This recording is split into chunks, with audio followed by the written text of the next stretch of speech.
තෙරුවන් සරණයි පින්වත් ඔබ හැම දෙනාටම. සදහවත්නි, සසර බියකරු බව නොතේරෙන, සසර දුර බව තවත් නොහඳුනා ගන්නා බොහෝ පිරිස අකුසලයේහි නිරතව මේ ජීවිත චාරිකාව ගත කරනවා.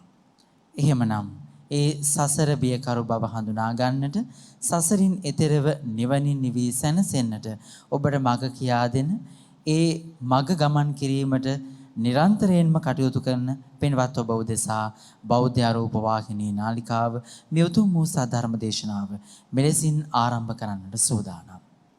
වැඩමුකට වැඩ හිඳින පූජනීය කෝරළයාගම සරණතිස්ස පින්වත් අපේ හාමුදුරුවෝ අපි හැමදෙනාම සාදු නාද පවත්වමින් පිළිගනිමු.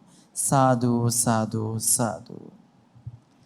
ලෝකවාසී ලංකාවාසී හැමදෙනාටම නිදුක් නිරෝගී චිරජීවනයේ සැලසේවා. හැමදෙනාටම ඊතා ඉක්මනින් චතුරාර්ය සත්‍ය ධර්මය අවබෝධයේ පිණිස මේ සියලු පින්කම් හේතු වේවා කියන ප්‍රාර්ථනාව ඇති කරගත් පින්වත් පිරිසක් අද මේ දේශනාවේ ස්වකීය දායකත්වයේ දරමින් කටයුතු කරන්නේ. සමන්ත චක්කවාලේසු අත්‍රා ගච්ඡන්තු දේවතා සද්ධම්මං මුනි රාජස්ස සුනන්තු සග්ග මොක්ඛදං ධම්මස්සවන කාලෝ අයං බදන්තා ධම්මස්සවන කාලෝ අයං බදන්තා ධම්මස්සවන කාලෝ අයං බදන්තා නමෝ තස්ස භගවතු අරහතු සබ්බ ධම්මේසු අප්පටිහත ඥානචාරස්ස දස බලධරස්ස චතු වේසාරජ්‍ය විසරදස්ස සබ්බ සත්තුත්තමස්ස ධම්මිස්සරස්ස ධම්ම රාජස්ස ධම්මස්සාමිස්ස තථාගතස්ස සබ්බඤුනෝ සම්මා සම්බුද්දස්ස නමෝ තස්ස භගවතු අරහතු සබ්බ ධම්මේසු අප්පටිහත ඥානචාරස්ස දස බලධරස්ස චතු වේසාරජ්‍ය විසරදස්ස සබ්බ සත්තුත්තමස්ස ධම්මිස්සරස්ස ධම්ම රාජස්ස ධම්මස්සාමිස්ස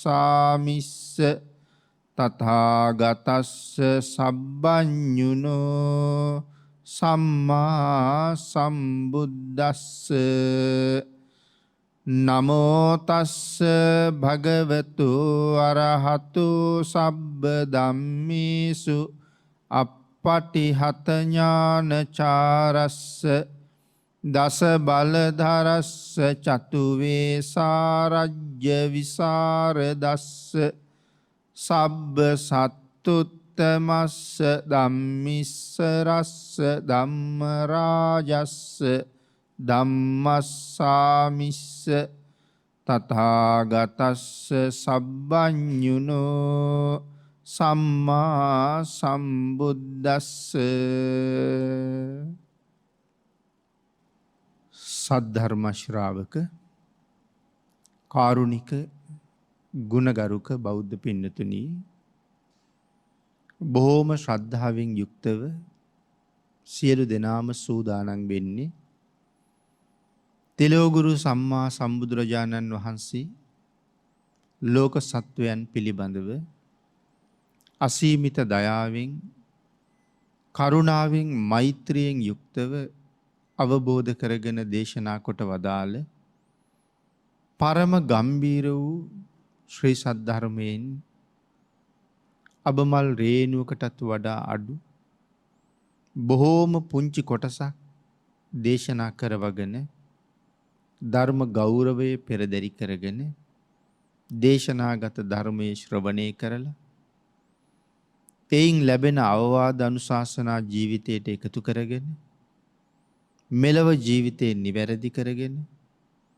ඒ තුළින් සුගතිගාමී වූ පරලොව ආත්ම භාවයකින් සැනසීලා ප්‍රාර්ථනා කරන බෝධියෙන් සැප සහිත ප්‍රතිපදාවෙන් උතුම් චතුරාර්ය සත්‍ය ධර්මය අවබෝධ කරගෙන සදාකාලික සසරින් එතර වීමේ පරමාර්ථය ඇතු කරගෙන තමයි මේ ධර්ම ශ්‍රවණය කරන්න සූදානම් වෙන්නේ.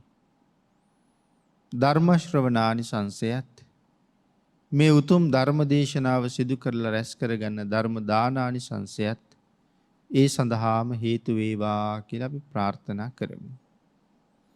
පින්නතුනි, අද ධර්ම දේශනාවේ මාතෘකාව හැටියට මම යොදා ගන්න කල්පනා කළේ අකුසලයෙන් මිදෙන්න මේ ලෝකේ තැනක් ඇත්තේම නැති බවත්, අකුසල් කළ පුද්ගලයා තමන් කරපු ආකාරයට ඒ අකුසලයේ විපාකය ඒකාන්තයෙන් විඳිය යුතු බවත් භාග්‍යතුන් වහන්සේ දේශනා කොට වදාළ එක ගාථා රත්නයක්. න අන්තලික්කේන සමුද්ද මජ්ජේ න පබ්බතානං විවරං පවිස්ස න විජ්ජතිසෝ ජගති පදේසෝ යත්තට්ටිතෝ මුංචෙය්‍ය පාපකම්මා. අපේ භාග්‍යතුන් වහන්සේ දේශනා කරපු මේ උතුම් ගාථා රත්නේ සරල තේරුම සිහිපත් කළොත් පව්කමින් එහෙම නැත්නම් අකුසලයෙන් මිදිය හැකි තැනක් සමුද්‍රයේත් නැහැ, අහසෙත් නැහැ, පර්වත ගුහාවක ගල් ගුහාවක හැංගිලා හිටියත් අකුසලයෙන් බේරෙන්න විදිහක් නැහැ කියන කාරණාව තමයි මේ ගාථාවේ සරලවම තේරුම හැටියට සඳහන් කරන්න වෙන්නේ. මේ වාගේ ගාථා රත්නයක් දේශනා කරලා මෙවන් ධර්ම කාරණාවක් පැහැදිලි කළේ මොන වාගේ හේතු කාරණා නිසාද කියන කාරණාව අපි ටිකක් සාකච්ඡා කළොත්, අපේ බුදුරජාණන් වහන්සේ සවැත් නුවර වැඩ ඉන්න කාලේ, ඒ කියන්නේ ජේතවනාරාමේ, භික්ෂූන් වහන්සේලා නිරන්තරයෙන් සිව් දිසාවෙන්ම භාග්‍යතුන් වහන්සේ වැඳගන්න හැමදාම වාගේ වඩිනවා. ආන් එහෙම වඩින භික්ෂූන් වහන්සේලා තුන් පිරිසක් මගදී මූණ දුන්න අත්දැකීම් තුනක් භාග්‍යතුන් වහන්සේගෙන් අහනවා. ඒ කාරණාවට පිළිතුරු දීලා තවත් ඒ කාරණාව පැහැදිලි කරන්න තමයි මේ ගාථා රත්නය දේශනා කොට වදාළේ. එයින් පළවෙනි භික්ෂූන් වහන්සේලා කණ්ඩායම බුදුරජාණන් වහන්සේ දැකගන්න බොහෝම දුර ඉඳලා වඩිනකොට එක ගමක දායක පිරිසක් ආරාධනාවක් කරනවා, ස්වාමීනි අද දවල්ට අපෙන් දානේ වළඳන්න කියලා. උන්වහන්සේලාත් ආරාධනාව පිළි අරගෙන ඒ නිවසට දානේ වළඳන්න වැඩියා. බොහෝ දෙනෙක් එකතු වෙලා ගමේ අය දානේ හදනවා. අතීතයේ සාමාන්‍යයෙන් දානෙකට ආරාධනා කරාම උදේ කාලෙම්ම වඩිනවා. කල් වේලාසනේ. මොකද එක වේලයි පිණ්ඩපාතේ වැඩි. ඉතින් ඒ කලින්ම වැඩියහම දායක පිරිස උදේම කැඳ පූජා කරනවා. කැඳ කැවිලි වර්ග පූජා කරලා දහවල් දානේ පිළිගන්වන වෙලාව වෙනකන් සමහර අය ආරාධනා කරලා බණ අහනවා. තව සමහර අය Tamanට තියෙන ගැටලු විසඳ ගන්නවා. දහවල් දානේ වෙලාව ආවහම දානේ පූජා කරනවා. එදත් මේ නිවසේ කැඳ කැවිලි ආදී පූජා කරලා දැන් පිරිස භික්ෂූන් වහන්සේලා ළඟ බණ අහනවා. ඒ අතරේ තව පිරිසක් දානේ හදනවා. දානේ හදමින් ඉන්න අතරේ එක කාන්තාවක් මේ තෙලෙන් බැදලා හදන ව්‍යංජනයක් පිළියෙල කරන වෙලාවේ එක පාරම අර භාජනයට ගිනි ගත්තා. ගිනි අරගෙන නැගිච්ච ගින්න වහලෙටත් ඇවුලුණා. දැන් වහලෙන් උඩට ගින්දර නැගෙනවා. හදිසියෙම හුළඟකුත් ආවා. අහල තිබිච්ච රොඩු ගොඩක් හුළඟින් අහසට එසවිලා ඉහලින් පාවෙලා යන ගමන් අර වහලෙන් උඩට නැගෙන ගින්නට අහු වුණා. දැන් රොඩු ගොඩට ගිනි ඇවිලිලා රොඩු ගොඩ එහෙම්මම ගින්දරත් එක්ක අහස යනවා. අහසේ පියාඹාගෙන එන කපුටෙක් මේ ගිනි ජාලාවට අහු වෙලා පිලිස්සලා මැරිලා වැටුණා. ඒක දැකපු හුඟක් අය කම්පාවටපත් වුණා. භික්ෂූන් වහන්සේලා කල්පනා කළා මේක කරුමයක්මයි. අපි භාග්‍යතුන් වහන්සේ ගාවටනේ වඩින්නේ. වැඩියහම මේ කාරණාව අහන්න ඕනේ කියලා. දෙවනි කණ්ඩායම නැවක තමයි බුදුන් භාග්‍යතුන් වහන්සේ දකින්න එන්නේ. සාගරේ තරණය කරලා එන්න ඕනේ. එන ගමන් මේ නැව සාගරේ නතර වුණා.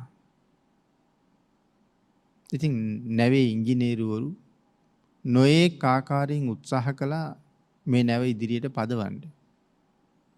කාර්මික දෝෂ තියෙනවද කියලා හොයලා බැලුවා. එහෙම දෝෂයක් හොයාගන්නත් නැහැ. නමුත් නැව ඉදිරියට ගෙනියන්නත් බෑ. ඉතින් සෑහෙන වෙලාවක් මේ සඳහා කාලය ගත කරලා බැරිම තැන තීරණය කළා මේ නැවේ ඉන්නවා කවුරු හරි මහා පව්කාරයෙක්. ඒ පව්කාරයා නැවෙන් ඉවත් කරන තුරු මේ නැව යන්නේ නැහැ. දැන් ඉපින්නතුනි පව්කාරයා හොයන්න ඕනේනේ. ඉතින් දැන් කොහොමද පව්කාරයා හොයන්නේ? හැමෝම බොහොම ලස්සනට ඇඳලා පැළඳලා ඉන්නවා.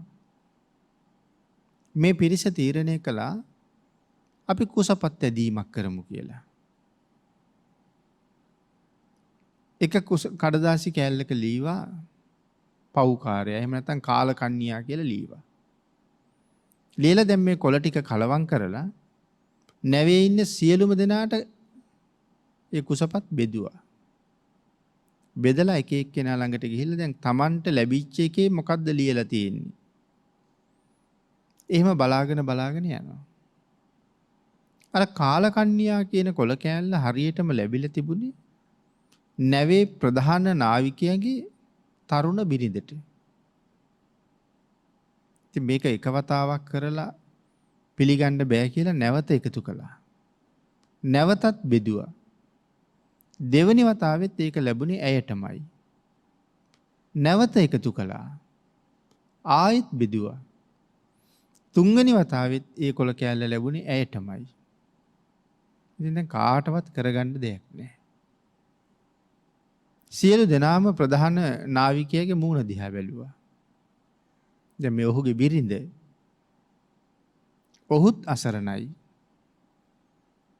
ඒ නිසා ඔහු සඳහන් කළා අවස්ථා තුනකම ඒ කොළ කෑල්ල ඇයටම ලැබෙන්න හේතුවක් තියෙන්න ඕනේ. එහෙනම් මැය වෙන්න ඇති නැවේ ඉන්න පව්කාරිය. බරපතල පව් තියෙන කෙනා.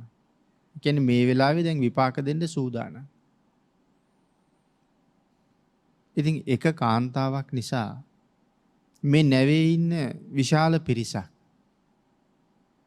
ජීවිත අනතුරේ දාගන්නවට මං කැමති නෑ. ඒ හින්දා ඉතින් මැය නම් දැන් තියෙන බාධාව මැය ඉවත් කරන්න කියලා කිව්වා. වෙන කල යුතු දෙයක් නැති නිසා.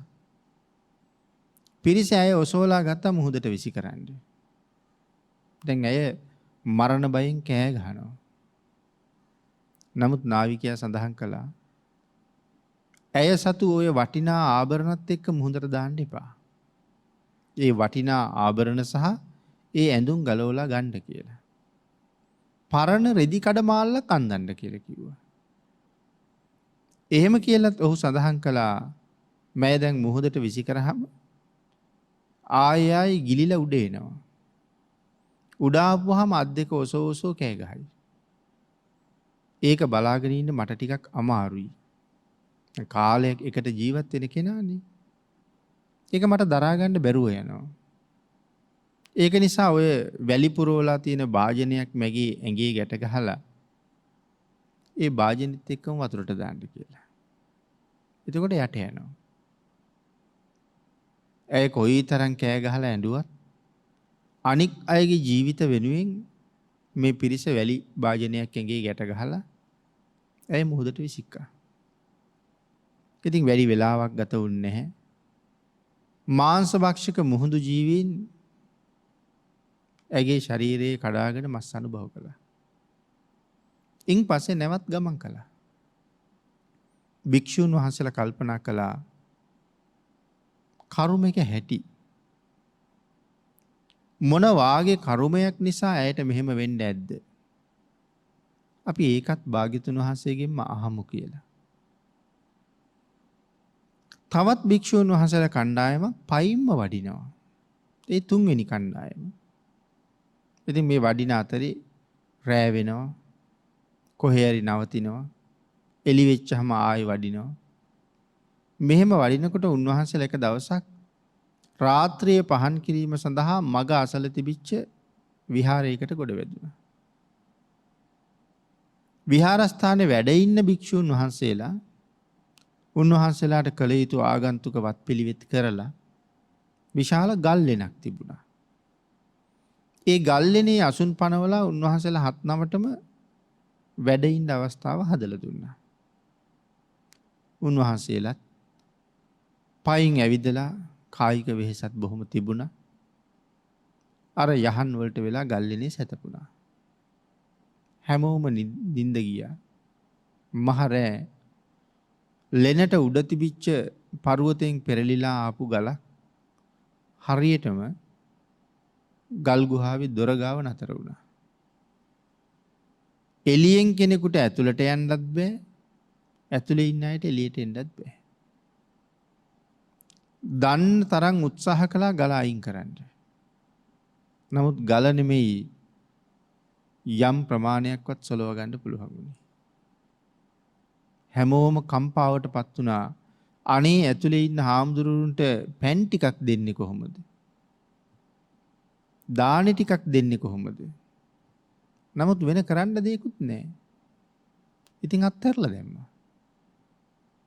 උන්වහන්සේලා බොහෝම පීඩාවට පත් වුණා. පැනුත් නැහැ, ආහාරත් නැහැ. දවස් 7ක් ඉක්ම ගියාට පස්සේ මේ ගල ඉබේම පෙරලිලා ගියා. අර ස්වාමීන් වහන්සේලා බොහෝම හාමත් වෙලා යන්තම් පනනල රැඳිලා තියෙනවා. අදත් මේ ගල පෙරළුන්නේ නැත්තම් උන්වහන්සේලා අනිවාර්යෙන් අපවත් වෙනවා. ඉතින් දායක පිරිස බොහෝම දුකෙන් ඉස්සරලාම ඔය පෝෂණීය පාන වර්ග ඊට පස්සේ කැඳ වර්ග සියුම් ආහාර මේ භික්ෂූන් වහන්සේලා ටික ටික වළඳවලා ඒ දින ගානක් ශරීරේ වේලිලානේ. ටිකක් නිරෝගී වුණාට පස්සේ ප්‍රණීත ආහාර වළඳවලා නැවත ශක්තිමත් කෙරෙව්වා. ඊට පස්සේ උන්වහන්සේලාත් හිතාගත්තා අපි 7 දිනකට වෙච්ච දේ. භාග්‍යතුන් වහන්සේගෙන් අහන්න ඕනේ කියන්නේ. දැන් කණ්ඩායම් තුනම තුන් පැත්තෙන් පිටත් වෙලා ඇවිල්ලා මාර්ගයේ එක තැනකදී තුන් පිරිසම මුණ ගැහුණා. මාර්ගයේ මුණ ගැහිලා ජේතවනාරාමයට ගිහිල්ලා බුදුරජාණන් වහන්සේට වන්දනා කරලා ටික වෙලාවක් ආගිය තොරතුරු සැපදුක් භාග්‍යතුන් වහන්සේ සියලු දෙනාගෙන් ඇහුවා. ඉතින් ඒ කාරණාවලට පිළිතුරු දෙන ගමන් මේ තමන්ට මූණ දෙන්න ලැබිච්ච අත්දැකීම් ගැන උන්වහන්සේලා බුදුරජාණන් වහන්සේට පැහැදිලි කළා. පළවෙනි කණ්ඩායම අර කපුටගේ කතාව මතක් කළා. බුදුරජාණන් වහන්සේ දේශනා කළා මහණෙනි ඒක පුදුම සහගත දෙයක් නෙමෙයි. ඔය කපුටා පෙර භවයක ගොවියෙක්. මේ ගොවියා කුඹුරු වල වැඩ කරනකොට කුඹුරු හාණ්ඩ තමන්ගේ ගවයෝ ටික අරන් යනවා. මේ ගවයෝ අතර හිටියා වැඩට බොහොම කම්මැලි ගවයෙක්. අරගෙන යනකොට මගට ගිහිල්ලා බිම වැටිලා නිදා ගන්නවා. ඉතින් කෙවිටි වලින් ගහලා නැගිට්ටෙව්වත් ටිකක් දුර ගිහිල්ලා ආයෙත් නිදා ගන්නවා. කුඹුරට ගෙනියන්න හරිම අමාරුයි. ඉතින් හැමදාම මේ වැඩක් කරන්න ගියම මෙයාගෙන් මේ කරදරයට ලක් වෙනවා. එක දවසක් ගොවියට හොඳටම තරහ ගියා.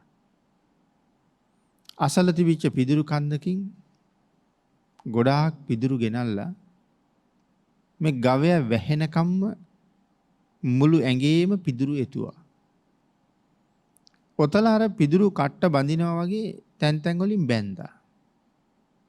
බැඳලා කීවා ඔබ හැමදාම සැපසේම නිදාගනින්. එහෙම කියලා පිදුරු වලට ගින්දර තිබ්බා. අර ගවයා ඒ ගින්නෙන්ම දැවිලා අළු වෙලාම ගියා. භාග්‍යතුන් වහන්සේ දේශනා කළා මහණෙනි ඒ කරපු අපරාධයට ඒ ගොවියා চিරාත් කාලයක් බොහෝ කාලයක් නිරා දුක් විඳා.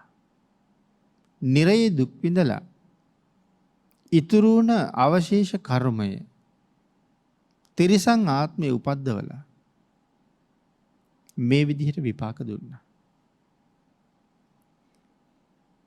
මේ සත්වයා ගින්නට අහු වෙලා පිලිස්සුලා මැරුණ පස්වෙනි වතාව මේකයි. මීට කලිනුත් අවස්ථා 4කම ගින්නෙන් පිච්චිලා මැරිලා තියෙනවා. නමුත් තාම ඉවරයි කියලා දේශනාවක් නැහැ. අනික් භික්ෂූන් වහන්සේලා නැවේදී සිද්ධ වුණ කාරණාව පැහැදිලි කළා. භාග්‍යතුන් වහන්සේ දේශනා කළා මහණෙනි ඔය කාන්තාව බොහොම අතීතේ මනුෂ්‍ය දුවක් වෙලා ඉපදිලා තරුණයෙක් එක්ක විවාහ වෙලා බොහොම සතුටින් තමන්ගේ විවාහ ජීවිතය ගත කළා. එදිනෙදා ගෙදර කරන්න තිබුණා නම් යම් කටයුත්තක් එමෙ හැම කටයුත්තක්ම තමන්ම ඉටු කළ යුතු නිසා නොපිරිහෙලාම සම්පූර්ණ කළා. ඔය අතරේ තමන්ගේ ස්වාමියා හුරතලයට හදන්න බලු පැටියෙක් අරන් ආවා. බලු පැටියත් හොඳට හැදිලා වැඩුණා. හැබැයි මේ ගෙදර කාන්තාව දවසේ කොතනද ඉන්නේ? මොන වැඩේද යෙදෙන්නේ? මේ බලු පැටියා ඇය ළඟම තමයි ඉන්නේ. ඇය වැඩ කරනකොට ඇය පේන තැනකට ගිහිල්ලා නිදා ගන්නවා. දර කඩන්න කැලේට ගියොත්, පලා නෙලන්න ගියොත්, වතුර ගේන්න ලිඳට ගියොත්, නාගන්න දොලට ගියොත්, වෙන ගමනක් බිමනක් යන්න මගට බැස්සොත් බලු පැටිය පස්සේ. ඉතින් නිතරම ඇය යනකොට මේ වල්ලා පස්සෙන් යන නිසා සමච්චලයට මිනිස්සු බලු වැද්දී කියලා කිව්වා. ඉතින් ඒ නමට ඒ කාන්තාව හරීම අකමැති. ඒ නිසා සමහර ගමන් යනකොට බලු පැටියා පස්සෙන් එනකොට ගල් කැට පොළු කැලි දාලා ගහනවා. නවත්තලා යන්න. ඔහු ටිකක් නතර වෙලා ඉඳලා ආයෙත් පස්සෙන් එනවා. ඉතින් එක දවසක් කල්පනා කළා මේක නම් මට මහා වදයක්. මිනිස්සුත් සමච්චල් කරනවා. අද හොඳ වැඩක් කරන්නම්කෝ කියලා කුඹුරට යන ගමන් ලණුවකුත් හංගවගෙන ගෙනහිල්ලා ස්වාමියාට කෑම බීම දීලා එන ගමන් ලිඳක් ළඟ නතර වෙලා බලු පෙටියට අඬ ගැහුවා. ඉතින් මේ තරම් සෙනෙහසක් තියෙන බලු පෙටියා එහෙම අඬ ගහපුවාම ළඟට එන්නේ බොහොම ලෙන්ගතුකමින්. එහාට මෙහාට දඟල දඟල කෑ ගහ ගහ වලිග හොලව හොලව ළඟට ආවා. අර තමන්ගාව තිබ්බ ලණුවෙන් එක කොනක් බලු පැටියගේ බෙල්ලෙකට ගැහුවා. තව කෙරවලක් වැලි පුරවපු කලගෙඩියක ගැට ගැහුවා. දැන් අර වතුර බාණ්ඩ බාල්දිය ලිඳ ඇතුළට දානවා වගේ කලගෙඩිය ලිඳ ඇතුළට බානවා. ලණුව ඉවර වෙච්ච ගමන්ම බලු පැටියත් ඇදගෙනම කලින් ලිඳට වැටුණා. භාග්‍යතුන් වහන්සේ දේශනා කරනවා මහණෙනි මේ කර්මය නිසා ඇය බොහෝ කාලයක් නිරේ දුක් විඳා. අවශේෂ කර්මය තමයි මේ විපාක දෙන්නේ. මේ ජීවිතෙත් මනුස්ස දුවක් වෙලා ඉපදිලා තමන් පෙර කරපු කර්මය නිසා තමයි වැලි භාජනයක්ම ගැට ගහලා මුහුදට දැම්මේ. තුන්වෙනි භික්ෂුන් වහන්සේලා කණ්ඩායම තමන් මූණ දුන්න අත්දැකීම සඳහන් කළා. භාග්‍යතුන් වහන්සේ අර කලින් කතාවේ පැහැදිලි කළා ඇයි මේ බලු පැටියගේ මේ කාන්තාව ගැන මෙච්චර සෙනෙහසක්. මීට ආත්ම 3කට කලින් මේ බලු පැටියාගේ ස්වාමියා ඒ සෙනෙහස තමයි මේ තියෙන්නේ. ආත්ම 3ක් කියලා කිව්වට පින්නතුනි ළඟ ළඟ නෙමෙයි මේ කතා කරන්නේ. කොයිතරම් දීර්ඝව මුණ ගැහෙන්නේ නැද්ද? නැත්තම් නිරේ කොච්චර කාලයක් ඉන්නේ නැද්ද? තුන්වෙනි භික්ෂුන් වහන්සේලා සඳහන් කළේ තමන් වහන්සේලා ගල් ගුහාවේ හිර වෙච්ච කතාව. භාග්‍යතුන් වහන්සේ දේශනා කළා මහණෙනි ඔබලා 7 දෙනාම පෙර ගොපලු දරුවෝ වෙලා ඉපදිලා හිටියා. ඒ ගොපලු දරුවෝ එක දවසක් ගවයෝ ටික තෘණ භූමියේ ඉඳලා ගෙදර ගේන වෙලාවේ නැවත ගාලට ගේනකොට රෑ වෙලා තලගොයෙක් දැක්කා. තලගොයා මරා ගන්න පස්සෙන් එලවනකොට තලගොයා දූගෙන ගිහිල්ලා හුඹහකට රිංගුවා. දැන් මේ හුඹහ බිඳලා තලගොයා එළියට ගන්න තරම් වෙලාව නෙමෙයි රෑ වෙලා. 7 දෙනාම එක කොළ උණ්ඩය හදාගෙන අර හුඹහේ තිබිච්ච හිල් ටික වැහුවා. හිල් 7ක් තිබුණා. ඒක වැහුවා. හෙට ඇවිල්ලා තලගොයා එළියට ගමු. පින්නතුනේ මේගොල්ලෝ මේ ප්‍රදේශයේ අද කෑම දුන්නාම හෙටත් මේ පැත්තට එන්නේ නැහැ. ඒ හෙට මේ පැත්තේ ආයේ කෑම නැහැනේ. හෙට යන්නේ වෙන පැත්තකට. සාමාන්‍යයෙන් සුමානේ ඉවර වෙලා ඊළඟට අර කලින් ගියපු පැත්තට යනවා. දවස් 7ක් විතර යනවා එක පැත්තකට යනකොට. එතකොට මේ පැත්තේ ආයේ හොඳට තෘණ වැවිලා තියෙනවා. මෙහෙම දවස් 7කට පස්සේ යනකොට තමයි අර හුඹහ දැක්කේ. අර තලගොයාගේ කතාව අමතක වුණා. හුඹහ දැක්කට පස්සේ මතක් වුණා. යන් උජහට කියලා ගිහිල්ලා අර ගහලා තිබ්බ කොළ උණ්ඩ ටික අයින් කරලා බලහම තලගොයා සාපිපාසාවෙන් හොඳට ඕම පීඩාවටපත් වෙලා. යන්තම් පණ රැඳිලා තියෙනවා. ඔහු බොහොම අමාරුවෙන් හුඹහෙන් එළියට ඇදිලා කැලෑවට ඇදිලා ගියා මොනවා හරි හොයාගන්න. අර තරුණ ළමයි කල්පනා කළා මේ තලගොයා අපි මරන්න ඕනේ. දැන් මැරුවට වැඩක් නැහැ. ඒ බඩගින්න නිසා ශරීරය බොහොම කෙසඟ වෙලා. දැන් මස් නැහැ. ඒ නිසා මරන්න අවශ්‍ය නැහැ යන්න හරිමු. මේ කාරණාව භාග්‍යතුන් වහන්සේ පැහැදිලි කරලා දේශනා කළා මහණෙනි. එදා ඒ ගොපල්ලු අද ඔබ ළමයි. හැබැයි ඔබලා මේ කර්මය නිසා නිරේට ගියේ නෑ. හේතුව තලගෑ මැරුවේ නෑනේ. මැරුවනන්නේ ප්‍රාණඝාත කර්මය වෙන්නේ. මැරුවේ නෑ. නමුත් බොහොම පීඩාවට පත් කළා. ආන් ඒක තමයි ගල් ගුහාවේ පීඩාවට පත් වුණේ. මේ විදිහට කෑම බීම නැතුව තැනක හිර වෙලා 7 දවසක් දුක් විඳපු 14 වෙනි අවස්ථාව මේකයි. මීට කලින් අවස්ථා 13ක ওই විදිහට දුක් විඳලා තියෙනවා. කියන කාරණාව පැහැදිලි කරලා අපේ භාග්‍යතුන් වහන්සේ අපි අර මුලින් දේශනා කරපු ගාථා රත්නය දේශනා කළා. න අන්තලික්කේන සමුද්ද මජ්ජේ යම් කර්මයක් විපාක දෙන්න එළඹිලා තියෙන මොහොතක සාගරයේ මැද්දේ හිටියත් ඒ කර්මය විපාක දෙනවා. බේරෙන්න ක්‍රමයක් ඇත්තෙම නැහැ. ඊළඟට සඳහන් කළා නපබ්බතානං විවරං පවිස්ස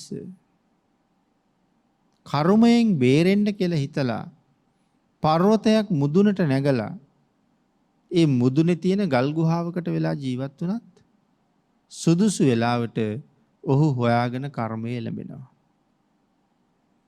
තුන්වෙනිවට දේශනා කළා නවිජ්ජතිසෝ జగති පදේසු අහසෙත් බෑ. අහසේ හිටියත් කර්මය විපාක දෙනවා. යත් තට්ටිතෝ නමුංචෙය්‍ය පාපකම්මා පින්නතුනි පාප කර්මය කොතන නමුත් විපාක දෙනවමයි.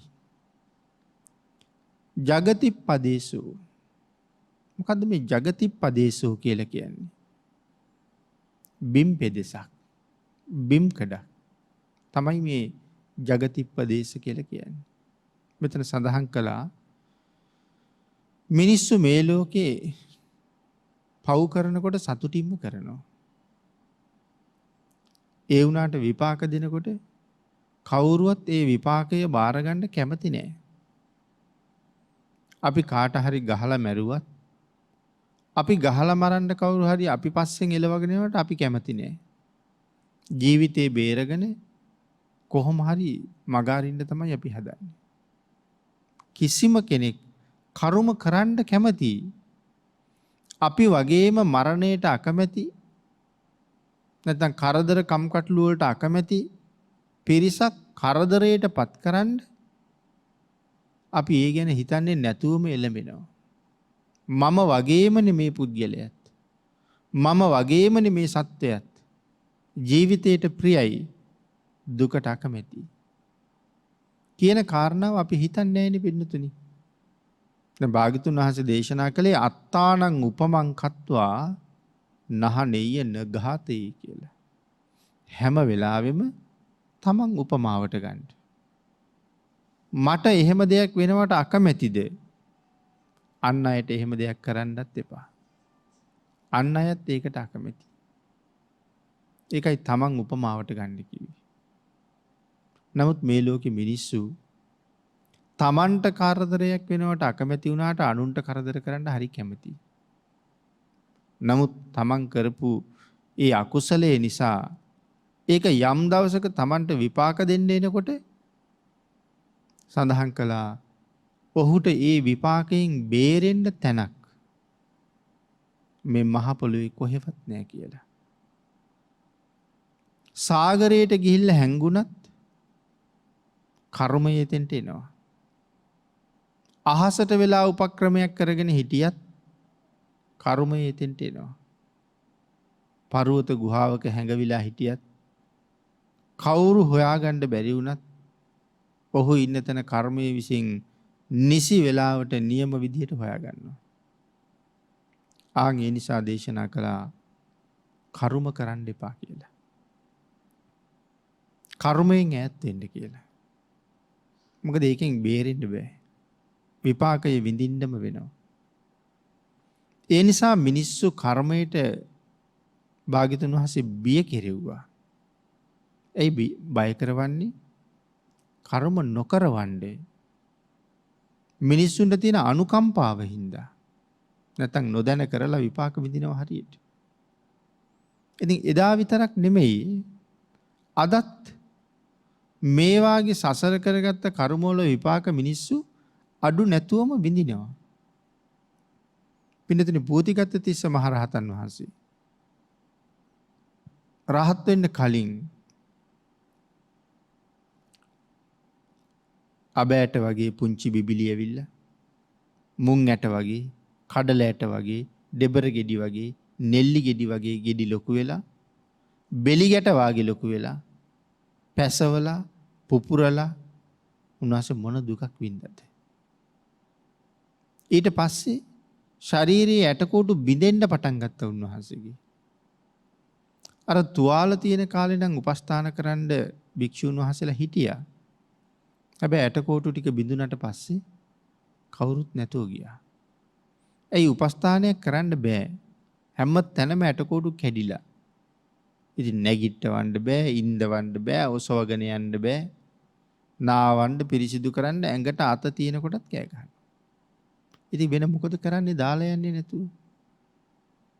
ඉතින් භාග්‍යතුන් වහන්සේගෙන් පස්සේ භික්ෂුන් වහන්සේලා ඇහුවා ස්වාමීනි තිස්ස කොහෙද ගියේ කියලා. ඒ භාග්‍යතුන් වහන්සේනේ පිහිට උනේ. ඉතින් දේශනා කළා මහණෙනි තිස්ස සංසාරයෙන් යන්නම ගියා. ඒ කියන්නේ රහත් වුණා. හාමුදුරුවන්ට ඇතිවෙච්ච ප්‍රශ්නයක් තමයි මේ ජීවිතෙන් බණ අහලා රහත් වෙන්න තරම් සසර කරගත්ත පින් තිබුණා නම් ඒ තිස්ස හාමුදුරුවෝ ඔච්චර දුක් විඳි කියලා. ඒක භාග්‍යතුන් වහන්සේ පැහැදිලි කරලා දුන්නා සසර කරපු කර්මය විපාක දෙනවා කියලා. මොකද්ද මේ කර්මය කියලා අහපුවම දේශනා කළේ වැද්දෙක් වෙලා ඉපදලා හිටපු කාලේ කුරුල්ලෝ අල්ලලා ප්‍රභූවරුන්ට විකුණනවා. අනික් කුරුල්ලෝ ටික ගෙදර ගෙනල්ලා මරනවා. මරලා හෙට උදේට ගිහිල්ලා බලහම කුණු වෙලා. ආන් ඒ නිසා කල්පනා කළා උදේටම මරනවා. නමුත් ඉතින් අතහැරලා තියන්නත් බෑ, ඔක්කොම යනවා. ඒ නිසා හැම කුරුල්ලෙකුගේම කකුල් කඩනවා. පියාපත් පොඩි කරනවා. දැන් කකුල් දෙක කඩහම කුරුල්ලට යන්න බෑ. ඉගිලෙන්නත් බෑ. ඉගිලෙන්න අහසට යන්නේ කකුල් වලින් වාරු අරන්. ඉතින් පහුවදාට බෙල්ල කපලා, හැම ගහලා, මස් ටික අරන් පොළට යනවා. ආන්ගේ කරපු කර්මය තමයි අන්තිම ජීවිතේත් විපාක දීලා, ඇටකොටු බිඳිලා, අන්ත අසරණ තත්වයටපත් කරලා, නිමක් නැති වේදනාවක් උරුම කරලා දීලා ඔය ගෙවිලා ගියේ කියලා සඳහන් කරනවා. චිත්තවග්ගය සඳහන් කෙරුවා අර අනාථපිණ්ඩික සිටුතුමාගේ ගොපල්ලෙක් නන්ද බුදුරජාණන් වහන්සේට දන් දීලා භාග්‍යතුන් වහන්සේගේ පසු ගමන් කරලා ආපහු එනකොට ඊතලයක් වැදිලා මැරෙනවා. ඉතින් භික්ෂු සංඝයා භාග්‍යතුන් වහන්සේට මතක් කළා ස්වාමීනි නන්දට මෙහෙම වැඩක් වුණා කියලා. නන්ද අපේ පස්සෙන් ආවේ නැත්තම් නන්දට ඕක වෙන්නේ නැහනේ ස්වාමීනි කියලා කිව්වා. භාග්‍යතුන් වහන්සේ දේශනා කළා මහණෙනි ඒත් නන්ද අද මැරෙනවා. 8 දිශාවෙන් කොයි දිශාවට ගියත්, දස දිශාවෙන් කොයි දිශාවට ගියත් අද නන්දගේ මරණය නවත්තන්න සමත් කෙනෙක් නැහැ. නන්ද අද මැරෙනවා. ගෙදර හිටියත් මැරෙනවා. අපිත් එක්ක ආව නිසාත් මැරුණා. අපිත් එක්ක නෑවිත් ගෙදර හිටියානම් නන්ද බේරෙනවනේ කියලා කතාවක් නෑ. අද නන්ද මැරෙන දවසේ. එන සංසාරේ කාට හරි මේ වාගේ ඊතලයකින් ඇනලා නන්ද මරලා තියෙන්නේ නැති. එතකොට අපි ජීවත් වෙන පරිසරය ගැන හිතන්න. දැන් මේ කාලේ හැමෝම කතා වෙනවා අර කාන්තාවකගේ බෙල්ල කපලා බෑග් එකක දාගෙන ගියපු කතාව. තමන්ගේ කර්මය හොයාගෙන ගියපු හැටි. කවදාවත් ඒ පුද්ගලයා පිටිපස්සෙන් යනකොට ඇය හිතන්නේ නැද්ද මොහු දවසක මගේ බෙල්ල කපන කෙනා කියලා? එහෙම හැඟීමක්වත් නැහැ. ওই සමාජ මාධ්‍යයට ගිහිල්ලා බලහම ඔය වාගේ සිදුවීම් කීයක් පිළිබඳව වාර්තා කරලා තියෙනවද? මුද්‍රිත මාධ්‍යයේ, විද්‍යුත් මාධ්‍ය ඔය හැම තැනකින්ම අපිට ඕන තරම් ඒ වගේ දේවල් අහන්න ලැබෙනවා. නමුත් කවුරුවත් හිතන්නේ නැහැ මේකට සංසාරයේ සම්බන්ධයක් ඇති කියලා. ඒ කර්මය හොයාගන්න යන්නේ. කෙනෙක් බොහෝ වෙලාවට අපිට ලං වෙන්නේ කාරණා දෙකක් සඳහා. එක්ක හැබෑම සෙනෙහසට. එහෙම නැත්තම් පලිගන්න. ওই දෙකෙන් එකක් නේ හැමතැනම වෙන්නේ. ස්වාමියා වුණත්, බිරිඳ වුණත්, යාළු මිත්‍රයෝ වුණත් ඔය හැමතැනකම අවසානයේ තියෙන්නේ එක්ක පලිගැනීමක් එහෙම නැත්තම් හැබෑ සෙනෙහසක්. සෙනෙහස දක්වන අය 100ට එක්කෙනයි දෙන්නයි හම්බෙන්නේ. අනික් හැම ජීවිතයක්ම අවාසනාවන්ත විදිහට විසඳෙනවා. මැරුවේ නැතත් බොහොම දුක්ඛිත තත්ත්වයකටපත් වෙනවා. මේක තමයි සංසාරේ හැටි. අපිට භාග්‍යතුන් වහන්සේ ඒ කාරණා ටික ඊට අපූර්වට පැහැදිලි කළා. කර්මයේ යථා ස්වභාවයත් මනවින්ම දේශනා කළා. මහණෙනි මෙයයි ස්වභාවය. මේකෙන් ආරක්ෂා වෙන්න කර්ම රැස් නොකර ඉන්න. චුල්ලකම්ම විභංග සූත්‍රයේ මේ ගැන කරුණු හේතු සාධක කොයි තරම් විස්තර කළාද? යමෙක් යම් අකුසලයක් කර්මයක් කළොත් Tamanටත් සංසාරේ ඒ විදිහටම විඳින්න ලැබෙනවා.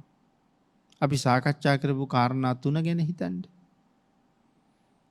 ගොවියෙක් ගොනෙක් ගිනි තියලා මැරුවා. ඔහුටත් සසර උරුම ගිනි වැදිලා මැරෙන එකම තමයි.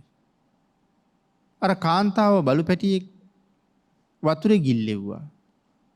ඈත් සසර විපාක විඳින්නේ ජලයේ ගිලිලම මැරෙනවා. ගොපළු දරුවෝ ටික තලගොයා අසරණ කළා හුඹ හැදුලේ හිර කරලා. මේ අයත් ඒ විදිහටම දුක් විඳිනවා. එහෙනම් අද අපි යම් කර්මයක් කරයිද? පින්නතුනේ අපිටත් ඒක ඒ විදිහටම එනවා. කූඹියෙක් මැරුවා, මදුරුවෙක් මැරුවා, ඊට වඩා ලොකු සතෙක් මැරුවා. මේක ඕක කළත් යම් ක්‍රමයක් පාවිච්චි කළාද ඒක අපිටත් එහෙමමයි. සමහර වෙලාවට මදුරුවෙක් වාගේ නම් ගහලා මරනවා. කූඹියෙක් වගේ නම් සිහිය නැති නිසා සමහරලාට දෂ්ට කරනකොට ද්වේෂ සිතින් එක්ක විලුඹින් එහෙම නැත්නම් පාදේ වෙනත් ස්ථානයකින් ඒ කූඹියා තද කරලා පිහලා දානවා. ඉතින් අපි දන්නවා මැරෙන බව. එහෙම නැත්නම් අතින් ඇඟිල්ලෙන් තද කරලා මරලා දානවා. ඉතින් අඹරලා වාගේ දාලා මරන්නේ. මේ කර්මය අපිට එන්නේ නැහැ කියලා හිතනවාද? ප්‍රාණඝාතය නිසා නිරයත් උරුමයි. නිරයෙන් මිදුනහම ඒ මරාපු විදිහට අපිට බොහෝ වෙලාවට විපාක විඳින්න සිද්ධ වෙනවා. ඒ නිසායි බුදුරජාණන් වහන්සේ මේ තරම්ම කරුණු පැහැදිලි කළේ. පින්නතුනි මේ වාගේ ශරීරයකට කූඹියෙක් දෂ්ට කරාම අපිට මහා ලොකු හානියක් වෙන්නේ නැහැ. මදුරුවෙක් කෑවා කියලා අපිට මහා ලොකු හානියක් වෙන්නේ නැහැ ඒකෙන්. නමුත් මදුරුවා මරන්න ගිහිල්ලා මට කොච්චර කාලයකට හානි කරගන්නවද? සාමාන්‍යයෙන් ප්‍රාණඝාත කරපු අය මොන වාගේ නිරය මට්ටමකට යනවද කියන කාරණාව පැහැදිලි කරනකොට මේ සංජීව කියන නිරය මට්ටමට තමයි ප්‍රාණඝාත කරන අය වැඩිපුර ගිහිල්ලා තියෙන්නේ. සංජීවය කියලා කියන්නේ ආයුෂ අඩුම නිරේ මට්ටම.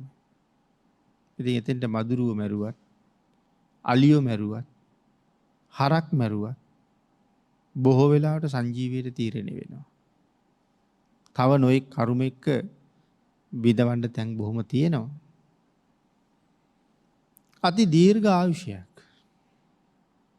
සාමාන්‍යයෙන් ඉලක්කම් වලින් සඳහන් කළොත් මේ සංජීව නිරේ ආයු ප්‍රමාණය බිලියන 1620ක් විතර දල වශයෙන් කියන්න තියෙනවා.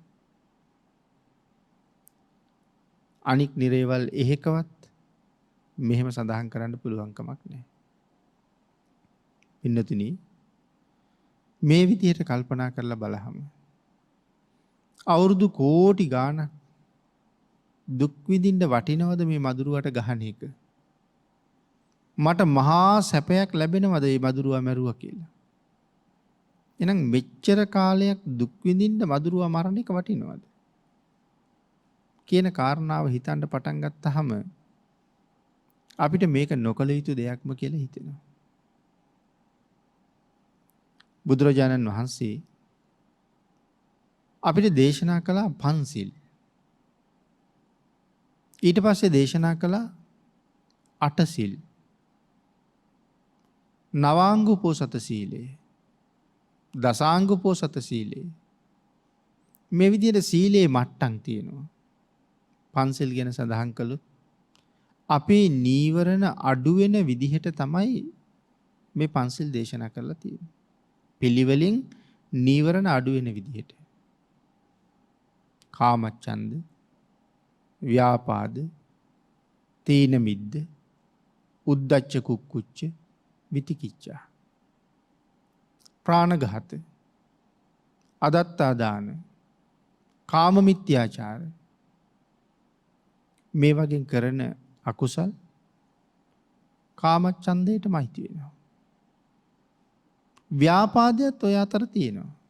ප්‍රාණඝාත කරනකොට අනුන් නසන චේතනාවක් තියෙනවා. සමහරලාට සමහර සත්තු මරනකොට මාංශමය තණ්හාව තියෙනවා. මදුරුවෙක් වාගේ මරනකොට මදුරුවාගේ මස් බලාපොරොත්තුවක් නැහැනේ. නමුත් ද්වේෂසිත තියෙනවා. එතකොට මුසාව වගේ ගාවට යනකොට එතනක් තියෙන ද්වේෂයක්, ක්ලේශයක්. ඉතින් මුසාව ගැන කතා කරනකොට කාරණා හතරක්ම කියන්න ඕනේ. අපි මුසාව විතරනේ කතා කරන්නේ. මුසාවාදා, පරුසා වාචා, පිසුනා වාචා, සම්පප්‍රලාපා. මේ කේලම් කියන්න පුළුවන් ද මෛත්‍රී සිතින් යුක්තව? කේලමක් කියන්නෙම ද්වේෂසිතක් එක්ක. අනුන් බිඳවීමේ කල්පනාව ඇතුව. පරුස වචන කියන්න බෑනේ මෛත්‍රී සිතින් යුක්තව. ද්වේෂයේ පදනම් කරගෙනම තමයි පරුස වචන කියන්නේ. බොරු කියලා අනුන් රවට්ටන්නේ. මේ හැම තැනකම මෙන්න මේ නීවරණ නිරන්තරයෙන් ක්‍රියාත්මකයි. නමුත් නීවරණ අඩු වෙන විදිහට තමයි භාග්‍යතුන් වහන්සේ මේ ශිල්පද දේශනා කරලා තියෙන්නේ. නීවරණයන්ගෙන් මිදෙන්න. ඒ සීලයට යම් කෙනෙක් ගරු කරනවා නම් මේ සංසාරයේ ඔහුට ලොකු රැකවරණයක් තියෙනවා. ඒ රැකවරණය හදාගන්න අපි යම් කෙනෙක් උත්සාහ කරනවා නම් ඒ තමන්ට ආදරය කරන කෙනෙක්. ඒ තමන්ට සලකන කෙනෙක්. තව සමහර අය තමන්ට තියෙන සෙනෙහස කියලා හිතාගෙන නොයෙක් දේවල් කරනවා. හැබැයි ඒ තමන්ට තියෙන ආදරය නෙමෙයි. තමා විසින්ම තමාවම විනාශ කර ගැනීම. ආන් ඒ කාරණාව දැනගන්න පින්නතුනේ අපි දක්ෂ වෙන්න ඕනේ. මේ ලෝකේ ජීවත් වෙනකොට මා කල යුත්තේ මොනවද? මා නොකල යුත්තේ මොනවද? මේ දේවල් කළොත් මටත් මේ විදිහටම විපාක විඳින්න සිද්ධ වෙනවා කියන කාරණාව හොඳාකාරවම දැනගන්න ඕනේ. ඔය කාරණාව තමයි කරණීය මත සූත්‍රයේ සක්කෝ කියලා දේශනා කොට වදාළේ. සක්කෝ උජූච සූජූච. මොකක්ද එතකොට මේ සක්කෝ කියන වචනේ තේරුම? සක්කෝ කියලා කියන්නේ පින්නතුනේ දක්ෂයෙක් වෙන්න ඕනේ. එතන දක්ෂයෙක් වෙන්න ඕනේ කියලා කියන්නේ අපි මේ දකින ලෞකික අධ්‍යාපනය තුලින් අපි ওই දක්ෂයි කියලා කතා කරන තැන නෙමෙයි. කර්මයයි කර්ම ඵලයයි දැනගන්න ඕනේ. මේ දේ කළොත් මට මෙහෙම වෙනවා. මේ යහපත කළොත් මේ වාගේ යහපතක් උදා වෙනවා. මේ අකුසලයේ කළොත් ඒත් මට මේ වාගේ විපාකයක් තියෙනවා. කර්මයයි කර්ම ඵලයයි දැනගෙන කල යුත්ත නොකල යුත්ත හඳුනගෙන නොකල යුතු දෙයින් ඈත් වෙලා කළ යුතු දේ සම්පූර්ණ කරන්න මේ ලෝකේ ජීවත් වෙන පුද්ගලයා දක්ෂ වෙන්න ඕනේ. සතර අපායට යන මඟ වහලා සුගතියේ මඟ අරගන්න ඔහු දක්ෂ වෙන්න ඕනේ. ආන් එහෙම කෙනෙකුටයි මෙතන සක්කෝ කියලා කියන්නේ. දක්ෂයෙක්. ආධ්‍යාත්මික ජීවිත මාර්ගයේ දිගටම මේ ආධ්‍යාත්මික මඟ ගමන් කරන්න ඔහුට මහ විශේෂ හැකියාවක් තියෙන්න ඕනේ. අපි දකිනවනේ සමහර අය සමහර කාලෙක සිල් රෙදි මහගෙන පොත්පත් අරගෙන සිල් ගන්න යන්න කියලා සූදානම් වෙනවා. ඒගොල්ලෝ සිල් ගන්න යනවා. පෝයක් දෙකක් තුනක් ගිහිල්ලා එතනින් එහාට ඒක ජීවිතය ආය අත්හැරලම දානවා. ආය යවෙන්නෙම නෑ ඒ කාරණාවට. බණ අහන්න කියලා සූදානම් වෙනවා. ඉතින් බොහෝම ශ්‍රද්ධාවෙන් බණ අහනවා. ටික කාලයක් අහලා ආය අත්හැරලා දානවා. තව කෙනෙක් බණක් අහන්න යන් කියලා කතා කළොත් ඉඩක් තිබ්බොත් එන්නම්. වැඩක් තිබ්බේ නැත්තම් එන්නම්. එහෙම කියලා මගේ අරලා යනවා. ඒ කියන්නේ එක දිගටම කරගෙන ආපු දේවල් වත් පිළිවෙත් කරන අයත් එහෙමයි. කාලයක් කරනවා ඊට පස්සේ අත්හැරලා දානවා. ශ්‍රද්ධාවත් එහෙමයි අපි. මේ හැමතැනම නැත්තේ ශ්‍රද්ධාව. කාලයක් කරලා අත්හැරලා දානවා. භාග්‍යතුන් වහන්සේ දේශනා කළා කර්මය හොඳට හඳුනගෙන ඵලයත් හොඳට දැනගෙන අකුසලයෙන් මිදිලා කුසලෙහි යෙදෙන්න. කුසල කර්මයත් එහෙමයි. යම්සේ කළාද එසේම විපාක දෙනවා 100,000 ගණන් ආත්මවල. එහෙනම් යමෙක් Tamanට ආදරේ ඉන්නම් යමෙක් මේ සසරෙන් එතර වෙන්න බයයි කැමති නම් බෝධිරාජ කුමාරයාට දේශනා කළා වගේ අත්තානං වේපි අඤ්ඤඤ්ඤා තමන්ගේ ආත්මයට ප්‍රිය කරන අය අකුසලයෙන් මෑත් වෙනවා. කුසල් මතම ජීවත් වෙන්න උත්සාහ කරනවා. පින්නතුනි ඊටාම කෙටි කාරණා ටිකක් අපි මේ සාකච්ඡා කළේ. ඒ සාකච්ඡාව අදටත් හෙටටත් තව අවුරුදු 10 ගාණක් අනාගතයටත් මේ කරුණු මෙහෙම්මම තමයි. මේ කරුණු ටික දැනගෙන අකුසලයයි කුසලයයි හඳුනාගෙන අකුසලයෙන් ඈත් වෙලා කුසලයේ යෙදිලා කටයුතු කරන්න හැම කෙනෙකුටම සිත් පහළ වෙන්න ඕනේ. යම් කෙනෙකුට අකුසල් කරලා බේරෙන්න තැනක් ඇත්තෙම නැති බව ගාථා රත්නයේ සඳහන් කළා. එවන හැංගෙන්න තැනක් ඇත්තෙම නැහැ. විපාකය මං හොයාගෙන එනවමයි. කාලයක් තිස්සේ අකුසල් කරලා පස්සේ මේක දැනගත්තොත් එදාට දුක හිතෙනවා. පින්නතුනි කවදා හරි අපි දවසක මැරෙනවා. ඒ මැරෙන දවසට සතුටු වෙලා මැරෙන්න පුළුවන් වෙන්න ඕනේ. ජයද්දිස ජාතක කතාවේ අලීන සත්තු කුමාරයා පෝරිසාදයා ළඟට ගිහිල්ලා මරණයට බය නැද්ද උඹ කියලා අහපුවම සඳහන් කළේ මොකටද බය?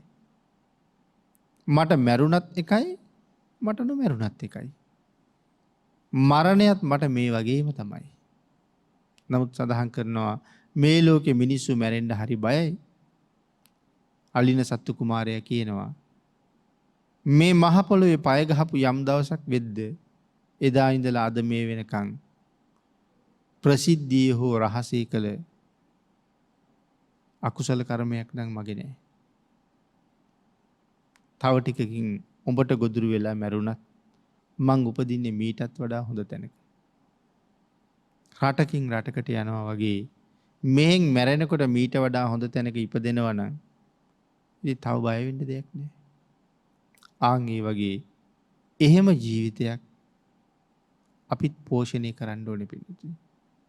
ඒකටයි මේ කරුණු භාග්‍යතුන් වහන්සේ දේශනා කළේ. එහෙනම් ධර්මයේ මනාව දැනගෙන කර්මයේ ඵලයේ තේරුම් අරගෙන අකුසලයෙන් ඈත් වෙලා කුසලයෙන් ජීවිතේ පුරවගෙන සසරින් එතර වෙන්න තුනුරුවන්ගේ අනන්ත ආශිර්වාදයෙන් මේ පින්නතුන් සියලු දෙනාටම ශක්තිය ධෛර්යය භාග්‍ය වාසනාව උදා වේවා කියලා ආශිර්වාද කරනවා. පින්නතුනි අද ධර්ම දේශනාවේ දායකත්වයේ දරනු ලබන්නේ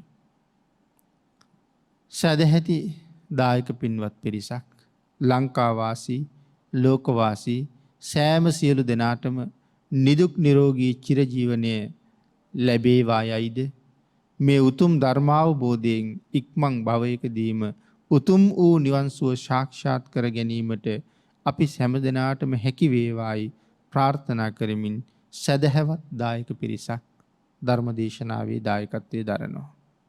උතුම් අරමුණු කීපයක් සිහිපත් කරනවා.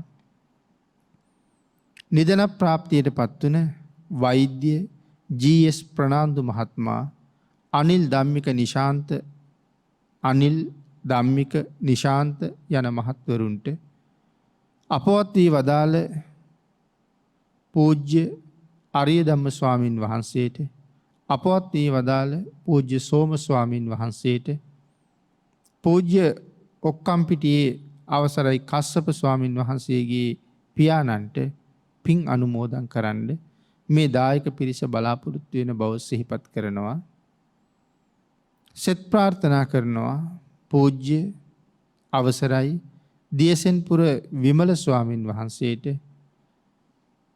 අවසරයි පූජ්‍ය ඔක්කම්පිටියේ කස්සප ස්වාමින් වහන්සේට දෙස් විදෙස්හි ජීවත්වන සියලු ඥාති මිත්‍රාදීන්ට ගිලන්ව සිටින රටවාසී ලෝවාසී සියලු දෙනාටම පවුලේ හැම කෙනෙකුටමත් රත්නත්‍රී ආශිර්වාදය ලැබේවා නිදුක් නිරෝගී භාවී චිරජීවනයේ උදා වේවා කියලා ප්‍රාර්ථනා කරනවා. ඊට අමතරව අනගාരിക ධර්මපාලතුමාට උතුම් වූ බෝධිය මුදුන්පත් කර ගැනීම සඳහා මේ පුණ්‍ය ධර්මයන් අනුමෝදන් වේවා.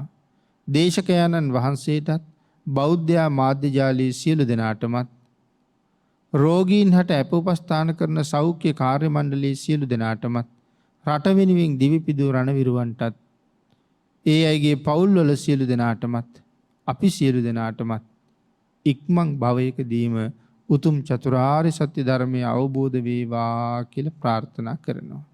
දායක පිරිස විසින් පින් අනුමෝදන් කළ සියලු දෙනාටම පින් අනුමෝදන් වේවා.